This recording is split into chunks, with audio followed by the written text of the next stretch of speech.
Then he said he created the stars in the sky to guide men. Does everybody know why Allah subhanahu wa ta'ala created the stars? Why did Allah create the stars? To guide men. Also, there's another thing that the stars do. The stars. So you can see, that's a guide for man. The same thing. But there's another thing too. When you see the shooting star in the sky, what is that? When you see the shooting star, what is that? What's happening? Okay, but there's a reason why this is happening. Who knows? When you see a shooting star, there's something is happening. The Prophet Muhammad told us about the shooting star. They're arrows for the Shaytaan when they try to stack from the heavens and come down and knocks them out. Look, the shooting star, Allah said that the stars are the arrows or for the Shaytaan. The Prophet Muhammad was speaking in the hadith, and he was speaking to the Sahabas. And he was speaking about magic, and he was speaking about soothsayers and fortune tellers, palm readers, horoscopes. In Islam, these things are haram. To go to the fortune teller, haram. To read your horoscope, haram. To go to a palm reader, haram. To take your tea, turn it upside down, read the tea leaves, haram. Magic, haram. Okay? It will take you out of the realm of Islam. Going to somebody to get some information and whatnot, haram. So the Prophet Muhammad was speaking to some of the Sahabas, and they said, Ya Rasulullah sallallahu alaihi wasallam. But sometimes when we go to these people, these soothsayers, and the word for soothsayer in Arabic is kahin. Kahin. This is a soothsayer or fortune teller. Or fortune teller. Okay? The kahin. So they say, Ya Rasulullah sallallahu alaihi wasallam. But some of these people, these soothsayers or these fortune tellers, sometimes they tell us something and it's true. So how is that? If they're liars, how is it true? He said, shall I not tell you how they receive their information? Okay? And this is dealing with the jinn. So the Prophet Muhammad said that when you see the shooting star, so you see the star flying in the sky, there's a reason for this shooting star. Now, here in America, or those who have been living here, we were told to wish on a star. I'm wishing on it, right? To wish on a star, wish I may, right? Not understanding that this has to do with jinn, this has to do with magic, and this has to do with kufr. If you say anything about a star, I wish on a star, oh, the falling star, make a wish. That's kufr. And it will take you out of the realm of Islam and have you in the hellfire. To say, wish upon a star, make a wish. Right? This is what the kuffar taught us. This is from this society. This is from this dunya. We don't do that. We don't wish on stars. Oh, look at it. Make a wish. Okay? The Prophet Muhammad said that when you see the shooting star, what's happening is that the jinn, who we cannot see, they stack on top of one another. And they eavesdrop into the heavens. For the Prophet Muhammad said that whenever Allah subhanahu wa ta'ala has decreed a certain thing, and the angels hear this, they flap their wings. And it makes a loud noise as if chains are being dragged on the ground. It makes a loud noise. So when the angels flap their wings and they make this noise, the jinns, they stack on top of one another and they try to listen to see what it is that Allah has decreed. When Allah sees that these jinn are trying to eavesdrop, Allah throws a meteorite. So that comet, that star, that meteorite, Allah subhanahu wa ta'ala threw this at the jinn to burn him up for eavesdropping. Okay? But before this jinn, right, jinn, all the way down, right, to this one person here, a kahin. So it said that when Allah threw this shooting star, boom, to kill this jinn, to burn him up, but before he's killed, he passes on information to this jinn, all the way back down to this one person. You guys remember that back in the day, or in high school, I got to whisper something in his ear and go all the way around so it comes back right? It was called telephone. Okay, telephone. Okay. So, same thing here. The jinns, they do telephone. But when it comes back to the kahin, the Prophet Muhammad said, yes, they may tell you one truth, but they mix it with 99 lies.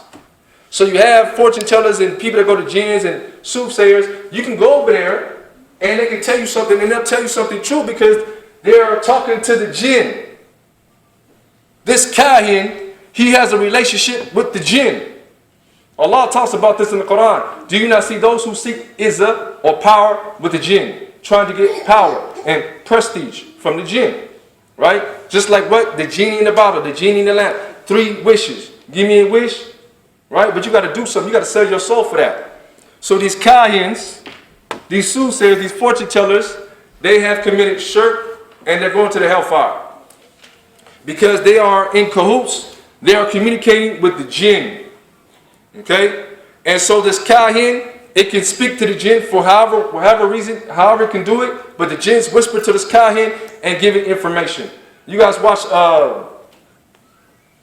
Sylvia Brown, or what is that? Sylvia Brown, one of them, Oprah or something. They got this one lady, she's a fortune teller or whatever. Y'all know what I'm talking about? This lady, Sylvia. But anyways, she has a whole audience full, and she's like, well, your grandpa told me this, and she goes and tells people information. Oh, how did she know? How did she know? The Prophet Muhammad said that everybody is appointed 2 jinns. Did y'all know that? Everybody is appointed 2 jinns. And these jinns, their purpose is to corrupt you and take you off the Sirat al-Mustaqim. Okay? Although we cannot see these jinns, they have a communication with each other. So, here's 2 jinns, here's 2 jinns, here's 2 jinns. They're all in here. Yo jinns, everybody, they're in here. They're in here. We can't see them, but they come communicating with one another. What did you do to him today? Oh, well, I'm trying to work on him. I'm trying to get him to slip. Well, why don't you use this to him? Well, use this against him. Well, I just flew from over here and I saw something. Well, let me whisper to you and do this. Right? We can't phantom that, but that's what's going on. These jinns are communicating with one another. You guys ever heard of a family curse? Right? A family curse. Why is there a family curse on somebody? There's a family that has a family curse because it's the same jinns. It's the same jinns that are attacking you. The same jinns that attacked your grandpa. The same jinns that attacked your great-great-grandpa. Right? Because jinns can live to be 1,000 years old. And their whole intent is what? When Shaytaan did not bow down to Adam, what happened? He went to the deepest hellfire. No, he didn't go yet. But he waged war. And that's what we're going to get into. Okay? He waged war. So the whole intent behind the jinns is to take us off the Sirat al-Mustaqim. And that's what we'll get into, inshallah, next. The angels, jinn, and men. Still page 4. Angels, jinn, and men. The 3 creations of Allah subhanahu wa ta'ala are as follows. Number 1, the angels, which were created from light from Allah subhanahu wa ta'ala. So we have the angels, which is one of the creations of Allah subhanahu wa ta'ala. And the angels were made out of nur. They're made out of light. Okay? So we have the angels, and they're made out of light, or we say nur. Nur. Okay? So Shaytaan was not an angel, because Shaytaan was not made out of nur. Shaytaan was number 2, which was the jinn. The jinn who were created from the heat of the fire of the smokeless fire.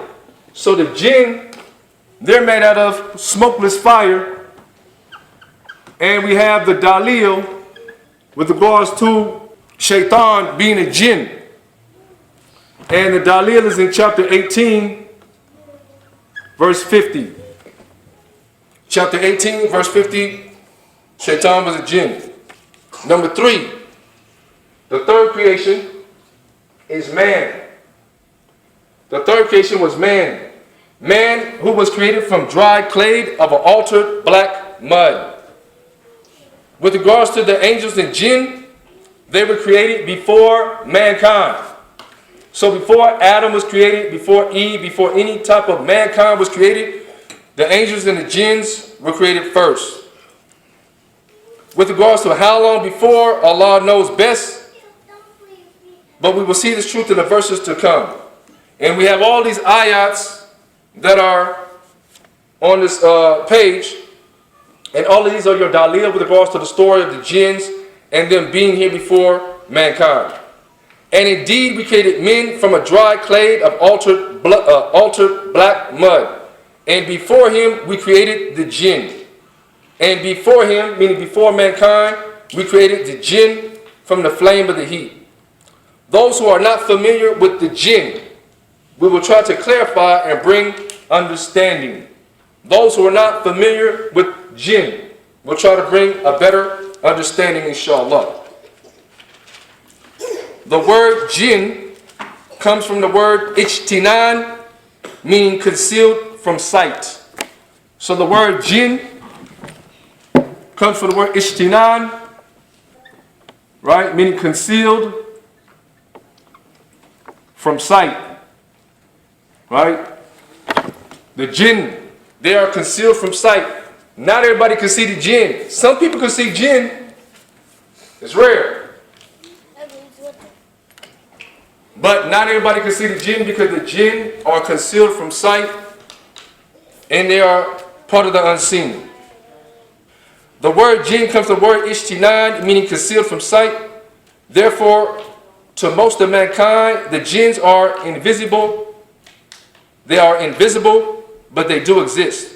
Like man, they have the choice of free will, the choice to do right, to follow the Quran and the Sunnah, or the choice to do wrong, meaning to disobey. Some are Muslims and some are deviants. So the jinns, some jinn can be Muslims, some jinns can be kuffar. That is the reality. So not all jinns are bad. Some will be rewarded for the submission to Allah, while those who turn from Allah's books, it is they who will be wood for the hellfire, as stated in chapter 72, which is the chapter called Jinn. So there's a whole chapter in the Quran called Jinn. Allah states, A'udhu billahi minash shaitanir rajim, there are some from among you who are Muslims and others from among you who are deviants. They shall be firewood for the hell. Okay, these are the jinn, the angels. With regards to the angels, Allah says that He created them specifically to do His command. So the angels, they cannot disobey Allah. The angels cannot disobey. They cannot. Right? The only thing they can do is obey. They have no option. They have no choice. With regards to the angels, Allah says that He created them specifically to do His command. They have no free will in disobeying Him, nor do they hesitate to carry out His orders, whether for blessings or destruction. This is the reality, our belief, and a part of our foundation, meaning aqidah.